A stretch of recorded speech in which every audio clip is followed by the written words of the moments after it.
Prenez vos Bibles avec moi, on va lire la parole du Seigneur, la fourchette à 3 dents. Je vous propose 2 versets dans le livre de Samuel, 2 textes, ok, 2 versets disons, oui, voilà. 1 Samuel 2, verset 13, 1 Samuel 2, verset 14.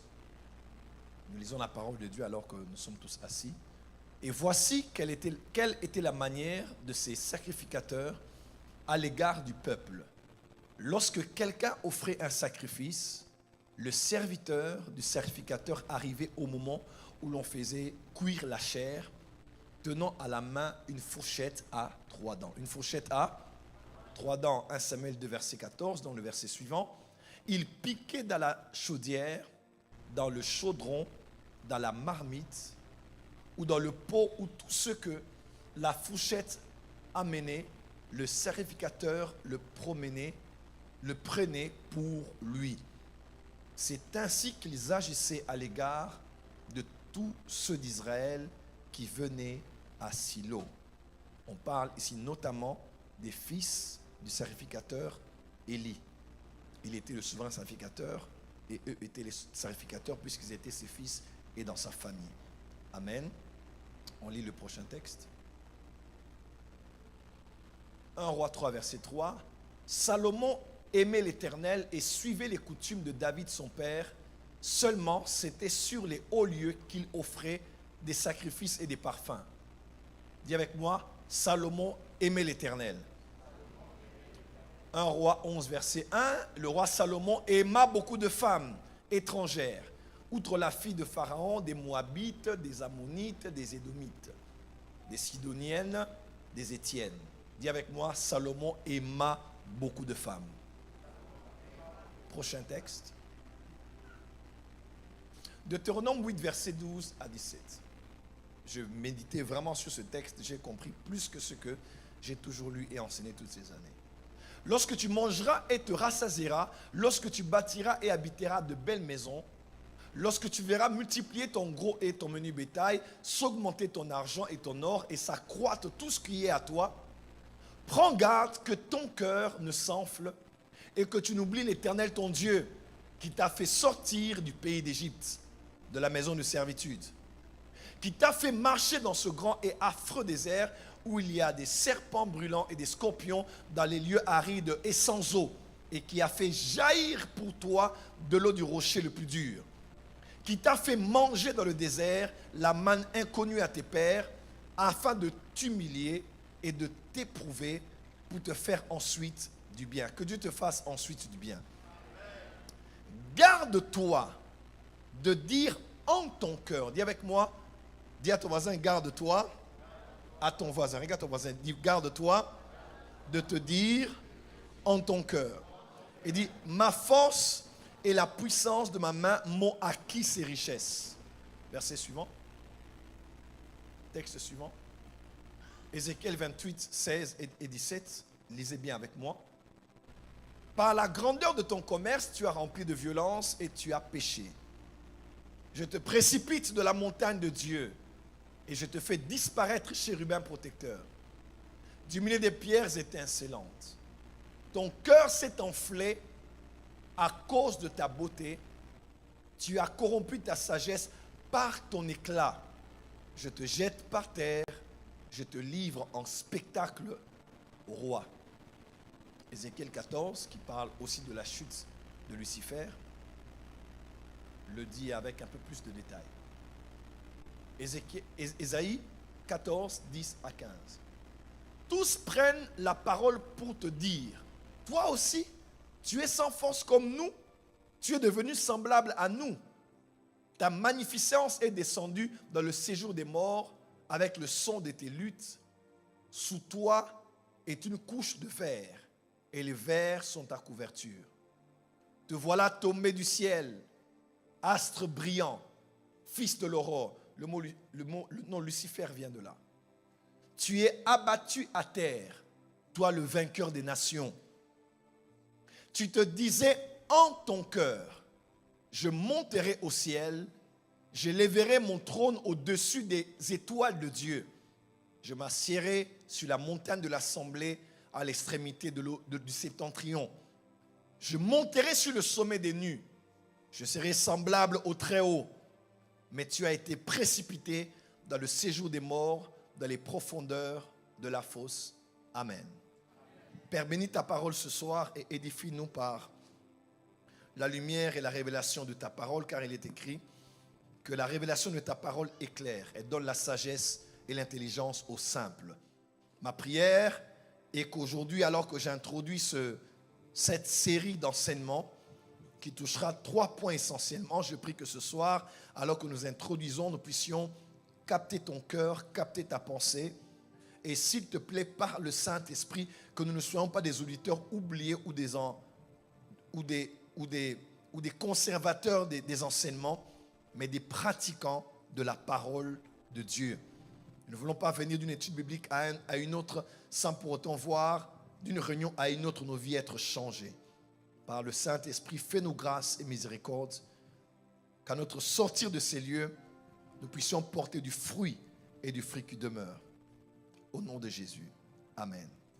On acclame pour la parole du Seigneur.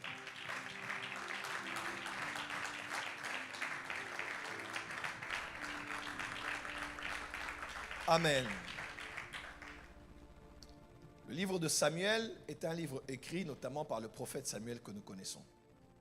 Ce livre ne commence pas avec la vie de Samuel, mais le livre commence avec la vie de la mère de Samuel, de sa vie de foyer, de son affliction, de sa condition physique, puisqu'elle était stérile, on dit Anne que Dieu avait rendue stérile, et de combien elle était mortifiée par sa rivale Pénina.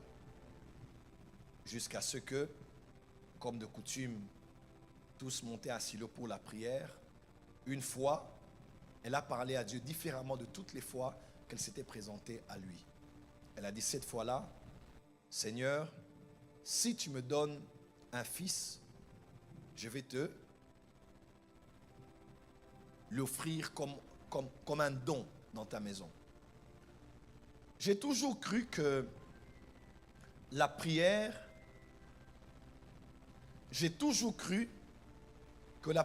de Anne était le résultat d'une observation. Je répète, j'ai toujours cru que la prière de Anne était le fruit et le résultat d'une observation minutieuse. Anne avait constaté 2 vides. Je crois qu'au départ, lorsqu'elle priait à chaque fois et qu'il n'y avait aucun changement, elle ne constatait qu'un seul vide. C'était le vide qu'il y avait dans sa maison et notamment dans sa matrice. Elle ne pouvait concevoir. Et à chaque fois qu'elle allait dans la maison de Dieu, elle y allait pour prier afin que Dieu comble ce vide existentiel qu'elle avait de porter un fils, afin d'être comblée comme l'était aussi Pénina, sa rivale. Jusqu'au jour où je suis fortement convaincu qu'elle a ouvert les yeux d'une autre manière. La première fois, elle ne regardait que le vide qu'il y avait dans sa maison. Et la deuxième fois, je suis plus que sûr qu'elle a regardé le vide qu'il y avait dans la maison de Dieu. Elle a dit, je n'ai pas un héritier. Je n'ai pas un fils. Et je demande à Dieu de remplir ce ventre, cette matrice, de remplir cette maison. Mais cette fois-là, je suis sûr, à part le fait d'observer le vide qu'il y avait dans sa maison, elle a regardé aussi la maison de Dieu. Elle a vu réellement que le souverain sacrificateur était presque aveugle et ses fils vivaient dans la dépravation et dans l'immoralité. Arrêtez-moi avec ce téléphone. Et vous voyez que ça peut distraire, sérieusement. Et elle s'est mise à prier et elle a demandé à Dieu de lui donner un fils, et cette fois-là, pour donner à Dieu dans sa maison. Je suis sûr qu'elle avait observé la maison de Dieu.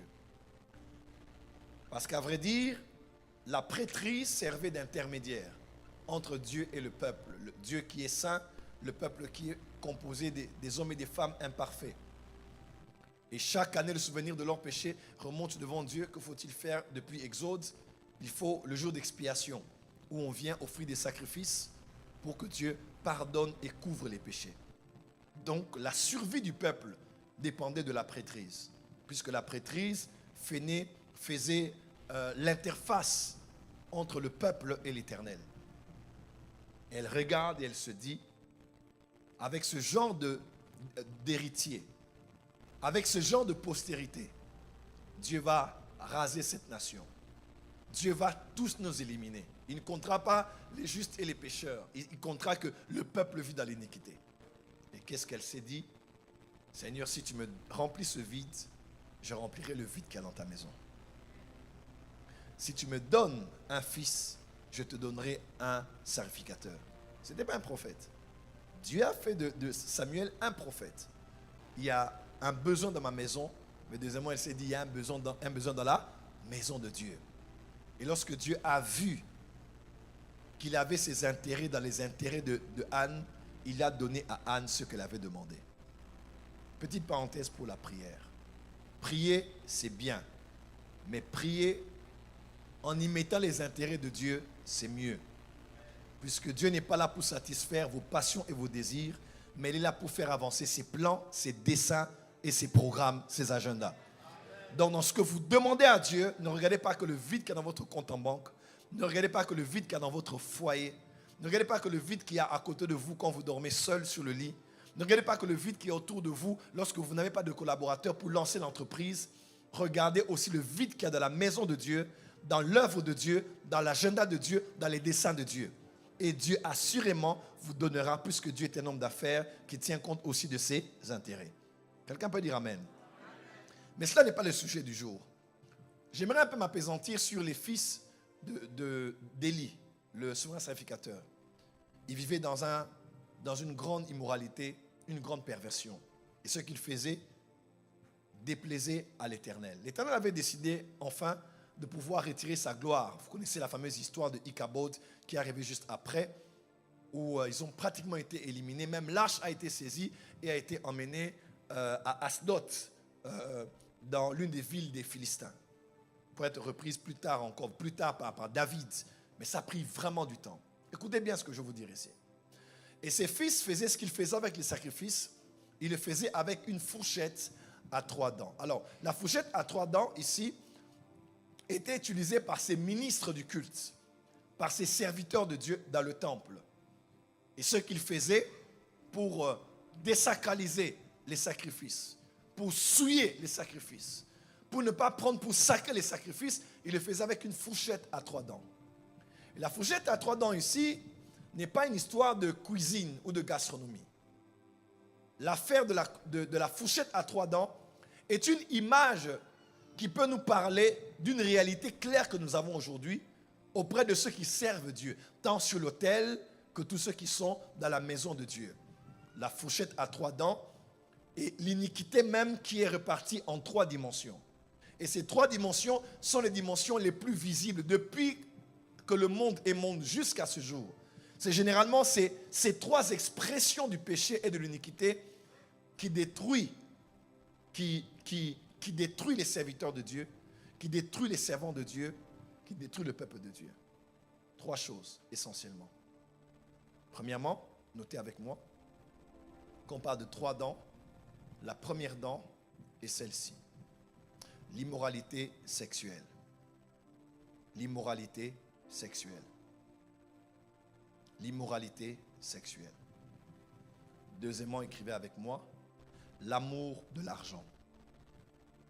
L'amour de l'argent. L'amour de l'argent. Et troisièmement, écrivez avec moi, l'orgueil. L'orgueil. L'orgueil. Notez avec moi. L'orgueil, l'amour de l'argent et l'immoralité sexuelle. Depuis que Dieu est le Dieu des hommes, depuis Adam jusqu'à nos jours, d'une manière ou d'une autre, chaque fois que Dieu a voulu faire une chose nouvelle sur la terre ou faire avancer son agenda par ce qu'on appelle une dispensation, Dieu a choisi des hommes et des femmes qu'il a suscités. Plusieurs ont commencé et ont bien terminé. Plusieurs aussi ont très bien commencé et ont très mal terminé. Et généralement, à chaque fois qu'on a retracé les raisons pour lesquelles les uns et les autres sont tombés, on a généralement vu que ça se trouvait toujours autour d'une de ces trois fourchettes. Soit l'orgueil, avec une forme ou une autre, soit l'amour de l'argent ou de tout ce qui est matériel, n'est-ce pas? Ou soit c'est l'immoralité sexuelle. L'immoralité sexuelle. Amen, amen. Alors lorsque j'en parle, certains peuvent dire, oh, je suis touché par un des points, un des deux, un des trois. Quelqu'un même d'autre peut se dire, je ne me retrouve pas dans ce qu'on dit. Moi, je ne suis pas dans les histoires des hommes ou des femmes. Moi, je ne me retrouve pas dans les histoires d'amour, de l'argent. Je sais me contenter de tout ce que j'ai. Moi, d'ailleurs, je ne suis pas orgueilleux, je suis humble à ma manière. Mais laisse-moi te dire, ces trois éléments que j'ai cités prennent différentes formes.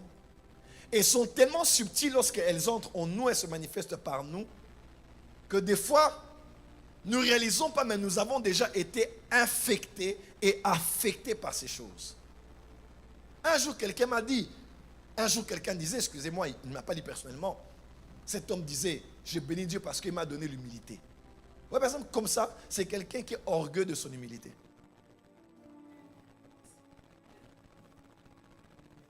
Il est orgueilleusement humble. Parce que l'orgueil a beaucoup de formes. Il y a aussi l'orgueil spirituel. Il y a l'orgueil de la connaissance. Quelqu'un, vous ne le verrez pas dans l'orgueil des biens qu'on sort. Mais il est tellement orgueilleux spirituellement que pour lui, vous êtes à un niveau, lui, il est sur un piédestal. Ouais. Quelqu'un dira, non, moi, je n'ai jamais touché à une femme. Moi, je suis... Aujourd'hui, il y a plusieurs femmes qui n'ont pas touché à des hommes et qui touchent à la pornographie. Qui touchent au voyeurisme et à beaucoup de choses semblables. Amen, amen. Quelqu'un d'autre dira, mais moi, je n'aime pas mis un tarif sur ce que je faisais pour Dieu. Je n'ai pas fait ceci pour l'argent. Je n'aime pas...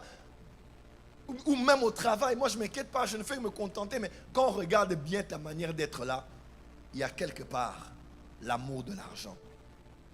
L'amour démesuré de l'argent au point où on est capable de tout faire pour en avoir encore et encore et encore. Et ça prend toujours différentes formes. Ma prière ce soir, que le Saint-Esprit emmène un peu la lumière sur nos cœurs et que par la grâce de Dieu, nous puissions nous sonder ce soir, voir nos cœurs à la lumière de sa parole et du témoignage de l'Esprit pour dire à Dieu, Seigneur, entre en moi, regarde ce que tu n'aimes pas, pointe cela du doigt et s'il te plaît, que je ne continue pas cette année comme je l'ai commencé, que cette chose qui peut me détruire et détruire le monde autour de moi, quitte ma vie au nom de Jésus. Et cela, c'est valable tant pour moi que pour nous tous qui sommes ici en train de suivre ce message. Acclamez, on va commencer.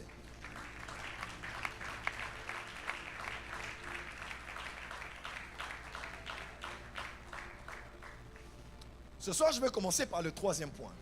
J'ai à cœur de commencer par le troisième point. J'aimerais parler de l'orgueil, mais en parler un peu différemment de toutes les fois que nous en parlons généralement. L'orgueil, l'orgueil. Dis avec moi l'orgueil. Encore, encore, encore, encore. Lorsque nous lisons Ésaïe et Ézéchiel et que nous réfléchissons sur ce qu'était la nature, la vie, les œuvres et la période durant laquelle Lucifer existait, on peut le mettre dans une période qu'on appelle la civilisation pré-adamique. On croit que Lucifer a existé avant Adam, n'est-ce pas? Lucifer a existé avant Adam, n'est-ce pas? Et avant Adam, il semble avoir eu une place très particulière dans les desseins de Dieu. On appelle Michael, Gabriel, mais lui, il semble qu'on n'a pas exactement cité son nom. Quand vous lisez dans Ésaïe 14, on parle de fils de l'aurore, étoile du matin. Dans d'autres versions bibliques, on parle de Lucifer clairement. Là, j'ai vu d'autres versions, on parle de Lucifer. C'est le porteur de lumière. C'est un être très spécial. Il y a une longue description à son sujet. C'était un chérubin aux ailes déployées. Il avait de la beauté, un éclat, une sagesse, une domination. Il était un être assez spécial. Assez spécial au point où lorsqu'il est tombé du ciel, on réalise qu'un tiers des étoiles du ciel l'ont suivi. Donc s'ils sont à 3 sur 3, 1 sur 3 l'ont suivi dans sa folie. Donc ce n'est pas n'importe quel être. Qu'est-ce qu'il a dit aux autres anges? Qu'est-ce qu'il a dit aux autres êtres parfaits comme les anges pour les convaincre de se dire que Dieu est mauvais et qu'il faut le suivre lui? Il n'a pas créé les anges. Mais qu'est-ce qu'il avait rapporté? Qu'est-ce qu'il avait dit à ces anges-là pour que les anges se disent vraiment, tu as raison. Nous allons laisser Dieu qui nous a créés pour te suivre, toi qui es une créature. Et le chérubin est devenu un serpent. Le serpent dans Apocalypse est même appelé un dragon. Quelqu'un est avec moi? C'est un être, comme on le décrit, rempli de sagesse et d'intelligence. Mais on dit que cet être, de là où il était, il est tombé. De là où il était, il est tombé. Et vous savez avec moi, dans les principes de tomber, moins on est monté, moins la chute est pénible. Lorsque je monte de 50 cm et que je tombe avec moins de souffrance, moins de douleur. Si je monte à 1 mètre, la douleur sera différente. Si je monte à 10 mètres, la douleur sera différente. Donc, monter n'est pas une mauvaise chose. Mais il faut être sûr que tu ne vas pas tomber. Il faut être sûr que tu vas continuer à monter et à rester sur les hauteurs. Et surtout rester ainsi jusqu'à la fin de ta mission, jusqu'à la fin de ta vie. Parce que si tu tombes, c'est catastrophique. Et on voit cet être combien il était élevé par Dieu, certainement. Si on parle de lui comme étant un chérubin dans Ézéchiel, on parle des chérubins qui avaient des ailes. Aux ailes déployées, c'est l'expression mimshak en hébreu. Il était tellement élevé. Mais on dit, oh, te voilà, tu es tombé. Tu es devenu semblable à nous. Tu es tombé. Et lorsqu'on parle de tomber, mes frères et sœurs, il faut prier que Dieu te garde, te préserve, que tu ne tombes pas. Que tu ne tombes pas. Et surtout, c'est quand tu as de grandes promesses. Et quand Dieu commence à organiser les temps et les circonstances autour de toi, le cœur des hommes en ta faveur, tu commences à monter au travail, à monter dans le ministère, à monter dans ta profession, à monter. Sache que quand tu montes, tout de toi monte. Ton mauvais français monte avec toi. Ta colère monte avec toi. Ton air dépressif monte avec toi.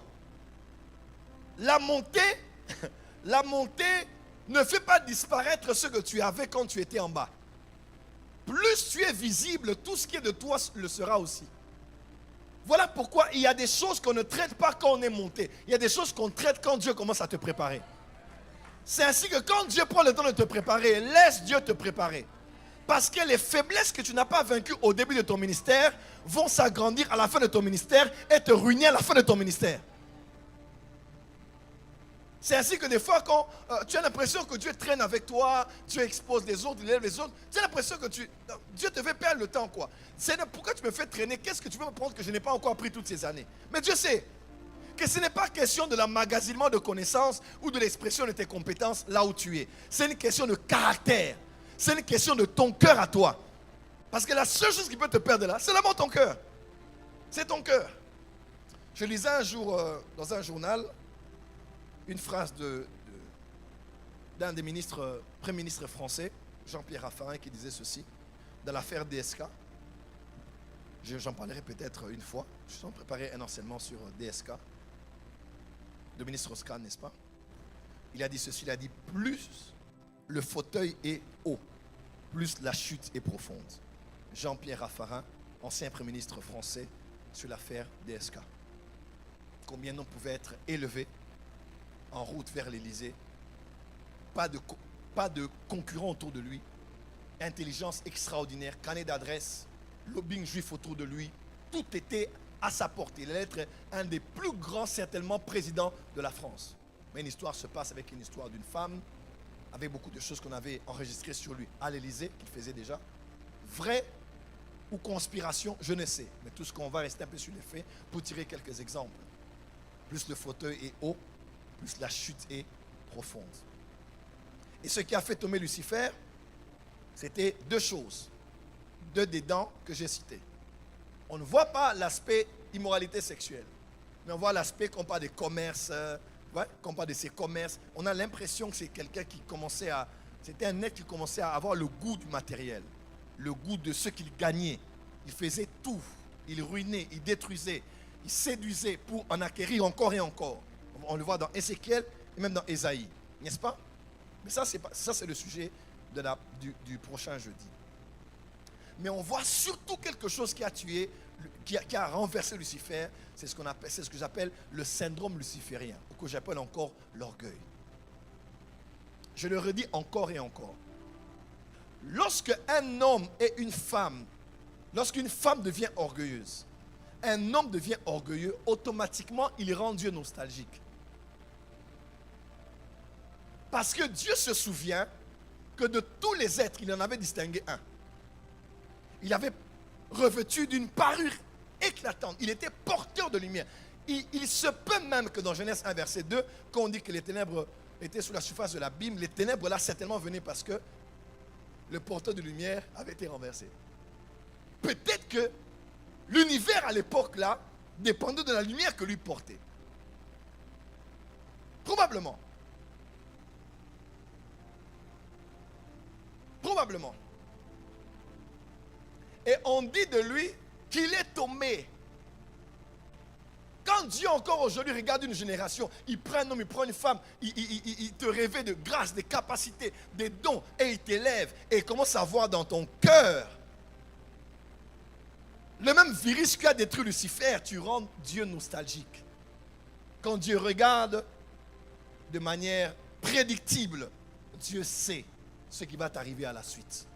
Voilà pourquoi il est écrit que l'humilité précède la gloire, mais l'orgueil, assurément, précède la chute. Si tu veux chuter, sois orgueilleux. Décris-moi l'état de ton cœur, je te dirai ce qui arrivera à la fin, à la suite. Si tu monteras ou si tu tomberas. L'orgueil a différentes manières de s'exprimer. Elle n'est toujours pas par la manière dont on marche, par la façon dont quelqu'un parle, avec arrogance, avec quelqu'un qui se sent... voilà. L'orgueil, là, c'est d'abord dans le cœur. C'est d'abord à l'intérieur de toi. Et ce soir, j'aimerais nous parler en méditant ces textes, le Saint-Esprit m'a amené à réfléchir sur une des plateformes qui permet à l'orgueil de, non seulement de naître en nous, de se créer en nous, mais à la fin de nous détruire.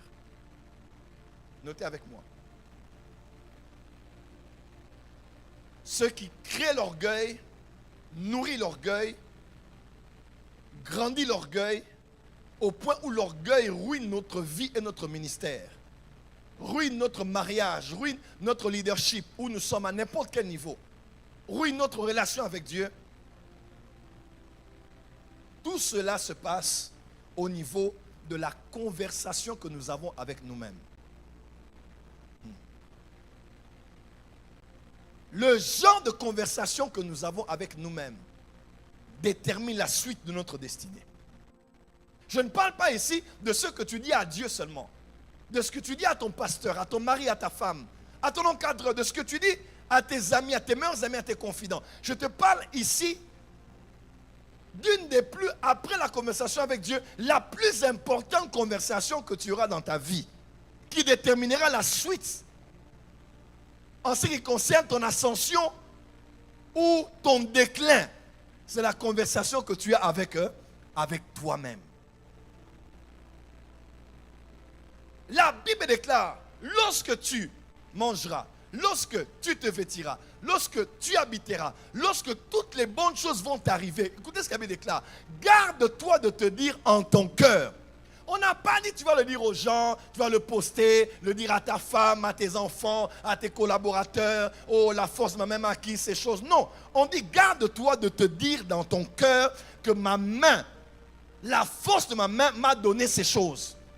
Mais souviens-toi, donc même en toi là, souviens-toi plutôt de Dieu qui t'a donné la force d'acquérir ces choses-là. Le problème, ce n'est pas la conversation que tu as avec tes collaborateurs. Ce que tu dis du haut de la chair, ce que tu dis à tes serviteurs, à ceux qui travaillent avec toi. Mais c'est la qualité de conversation que tu as avec toi-même. Qualité, c'est bonne et mauvaise qualité, n'est-ce pas? C'est la qualité de conversation que tu as avec toi-même. Lorsque personne n'est là, lorsque personne ne voit, lorsque personne n'entend, quelle est l'image que tu as de toi-même par rapport aux autres? Qu'est-ce que tu te dis de toi en toi que les autres n'écoutent pas sur toi? Il se peut que tu paraisses humble, tu baisses la tête devant tout le monde, mais personne ne sait ce que tu te dis de toi lorsque tu es en face de ces gens. Il est possible de baisser la tête devant quelqu'un, mais d'avoir la tête hautement élevée devant tout le monde. à l'intérieur de toi. Parce qu'en toi, tu as introduit les sujets, tu as développé les sujets, tu as conclu, tu as dit, ils sont à un niveau inférieur. Je ferai semblant, mais ils ne me connaissent pas. Et je baisserai la tête. Et tu parles avec tout le monde de beaucoup de choses. Mais personne ne sait ce que tu t'es dit en toi-même, sur toi-même, à l'intérieur de toi. Et ce qui te fera chuter, ce n'est pas ce que tu dis à l'extérieur, mais c'est ce que tu te dis à l'intérieur. Regardez ce qu'on dit de Lucifer.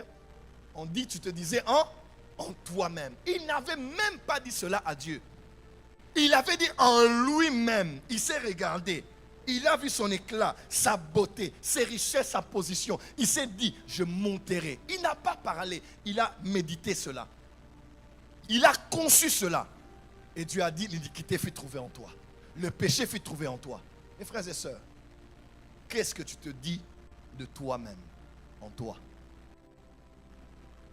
Quand tu considères ta beauté et ton éclat, quand tu considères les avantages que tu as, la voix que tu as, l'art oratoire que tu as, l'argent que tu as, la position que tu as, ou que tu es en train d'avoir, quand tu entends tout le monde parler de toi, et même si tu dis, gloire au Seigneur, à Jésus la gloire, qu'est-ce que toi-même tu te dis en toi, sur toi? C'est là où commence l'orgueil. Garde-toi de te dire en toi-même. Le problème commence là. C'est même pas l'histoire de manger, se vêtir, s'habiller. Il dit, le problème, Dieu connaît l'homme. Je vais dire, je te fais passer par cet affreux désert pour voir ton cœur, pour t'humilier, afin de voir quel était l'état de ton cœur. Le problème, ce n'est pas tout ce que les gens font d'apparence. Le problème, c'est ce qu'ils se disent à l'intérieur d'eux-mêmes, sur eux-mêmes, généralement, en se comparant aux autres. Moi, on est une église, mais ils ne savent pas. Ce que j'ai là, c'est plus que tout le monde ici. Voilà pourquoi, pardon. Quand tu es seul avec toi dans ton cœur,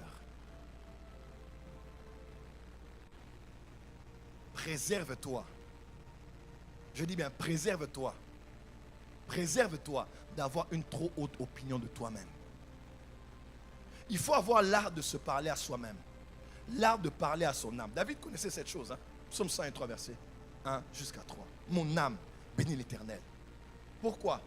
Parce que ce que les autres font de l'extérieur ou sont avec nous à l'extérieur ne compte pas. Mais c'est ce que je me dis à moi-même.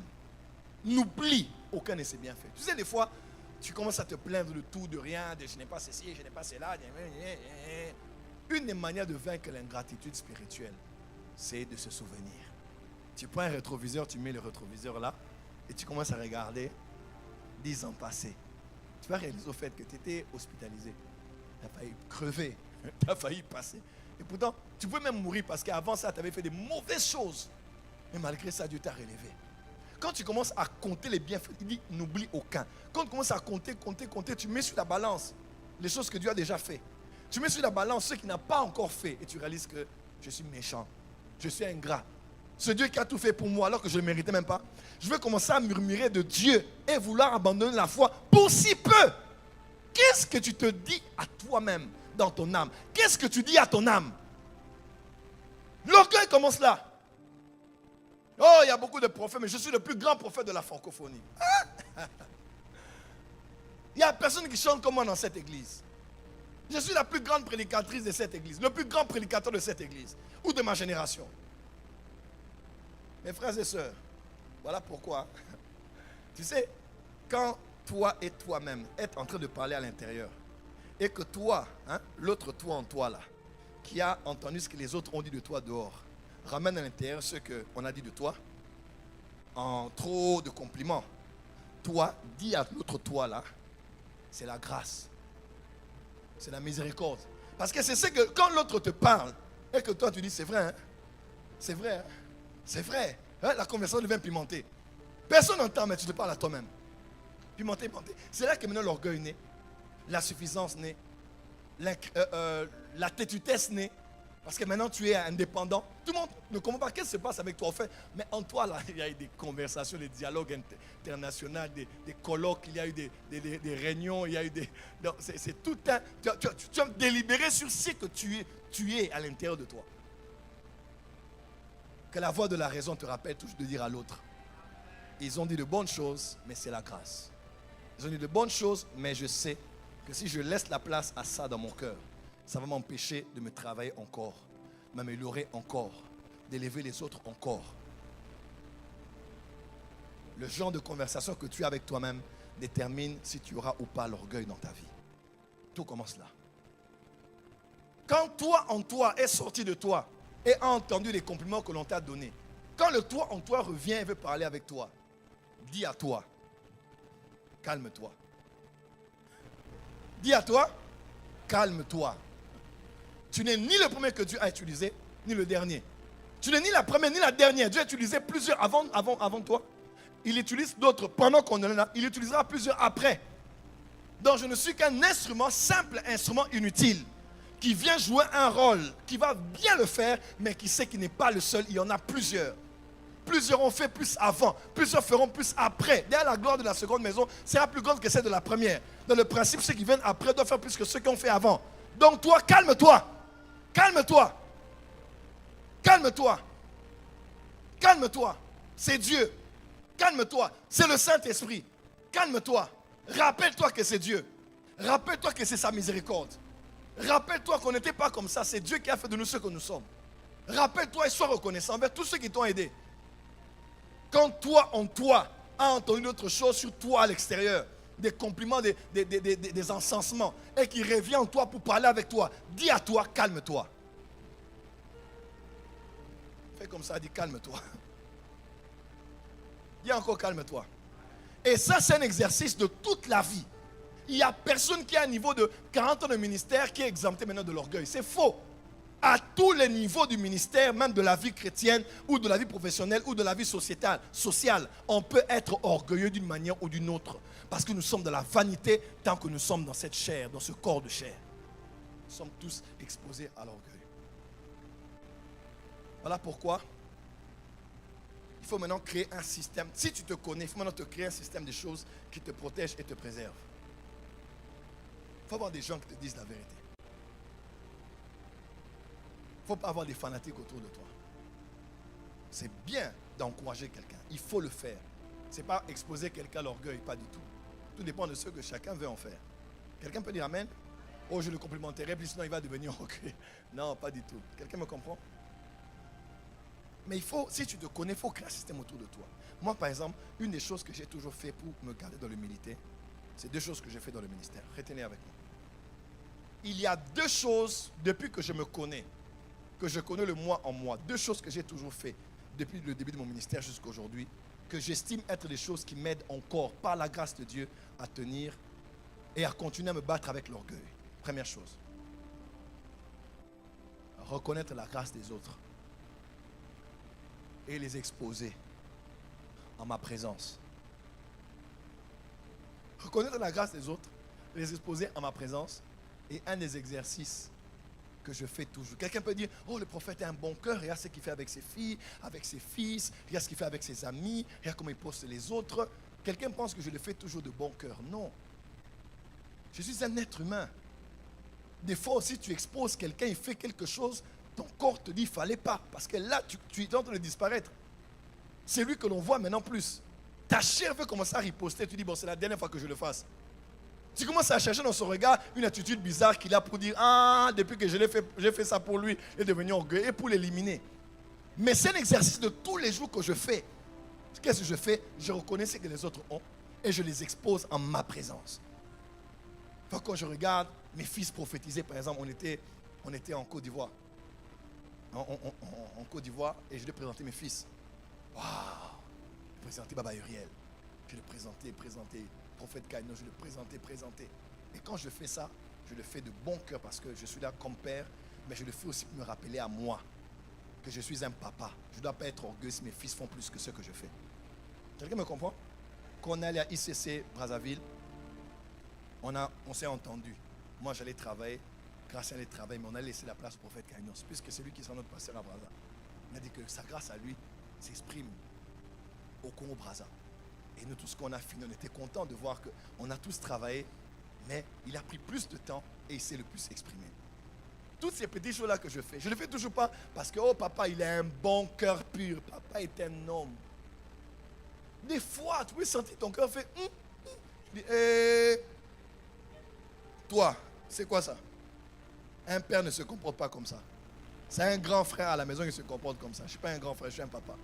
Un papa n'a pas l'orgueil, un papa n'a pas la jalousie, un papa n'a pas l'envie, un papa aime. Parce que ses enfants sont son extension. Les enfants sont la preuve que nous avons vécu sur la terre. La banque que tu as peut tomber en faillite, la maison peut être récupérée par l'État, le sol peut être récupéré par le pouvoir étatique, tout peut être perdu, mais mes enfants sont la preuve que j'ai vécu, ils sont l'extension de mon pouvoir. Tu peux être un parent, tes enfants montent et puis tu es jaloux de tes enfants. Tu es une sorcière. Et voyez tout ça, c'est les conversations que j'ai avec moi-même. Des fois je rentre comme ça du culte, un post ou un écrit ou on commente, je vois vraiment, je dis, ah, il y a peu de likes chez moi, il y a beaucoup de likes chez lui. Et ah bon? Ces gens sont des ingrats. Ils ne savent pas que c'est moi. Et la chair commence à vouloir des choses. Je dis jamais de la vie. Je suis un serviteur de Jésus-Christ. Je suis un père. Et je dois le faire pour les autres. Et continuer à le faire pour eux. La deuxième des choses que j'ai toujours fait, qui m'aide à pouvoir rester, c'est de parler de mon humanité. Un jour, un pasteur m'a dit, non, prophète, tu sais, tu es un mystère pour beaucoup de gens. Ce n'est pas important une fois que tu parles des problèmes par lesquels tu es passé, par des choses que tu as connues, tout ça.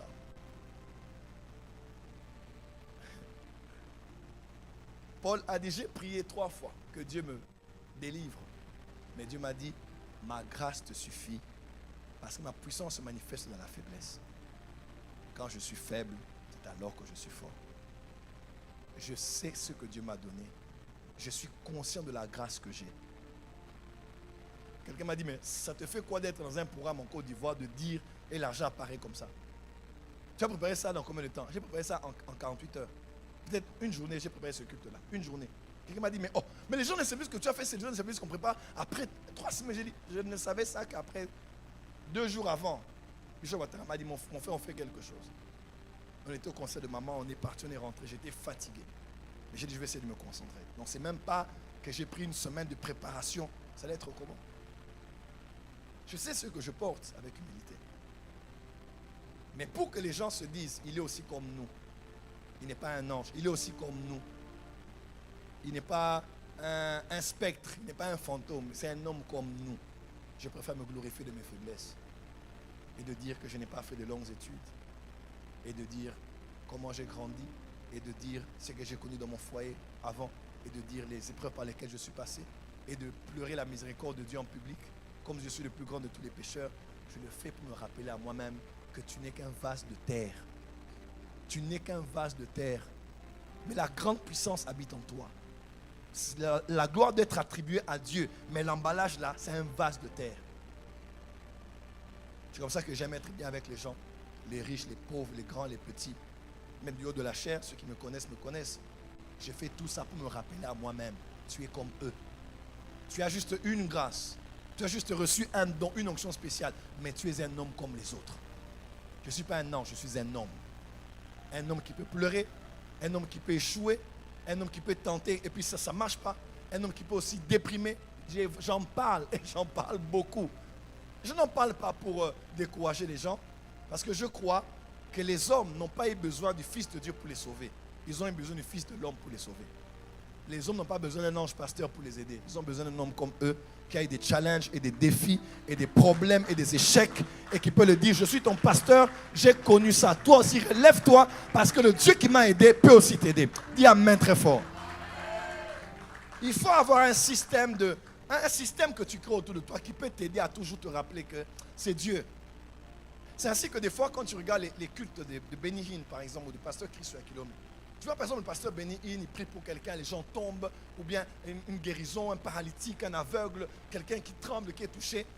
La prochaine chose que Benny Hinn fait, après la manifestation de la puissance, quelqu'un témoigne, les gens pleurent, c'est l'adoration. Always. Des fois, tu auras envie qu'on continue à témoigner, mais il va couper, il va envoyer une chanson. Parce que l'adoration, des fois, c'est l'antidote contre l'orgueil. Ah ouais. C'est l'antidote contre l'orgueil. Quand la gloire de Dieu est là, tout le monde maintenant veut commencer à voir, hey, on crée l'adoration. L'agneau est souvent, on commence à élever l'agneau, à élever Jésus.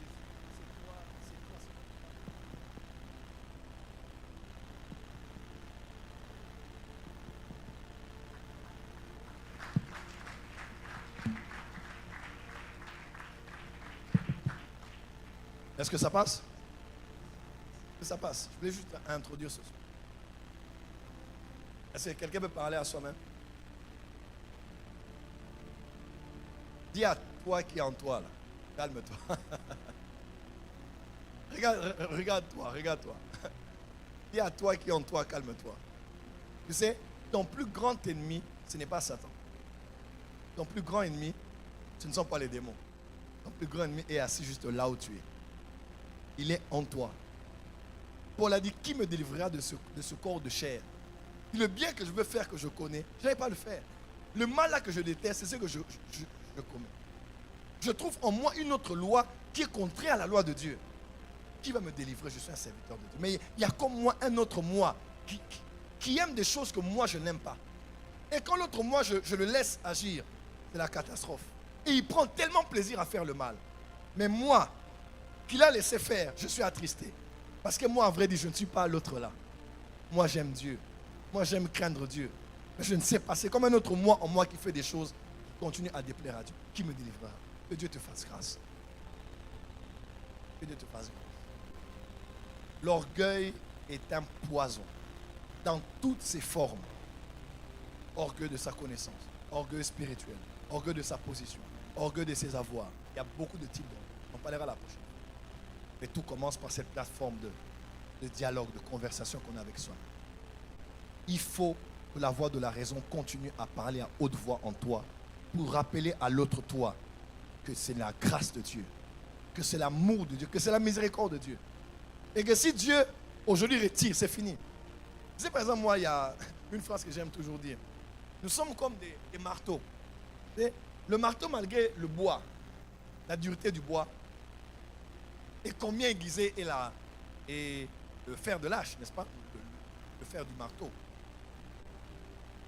Peu importe combien cela peut fixer, casser un morceau de bois ou fixer un clou, si la main de quelqu'un ne saisit pas le marteau, peu importe son potentiel, il ne servira à rien.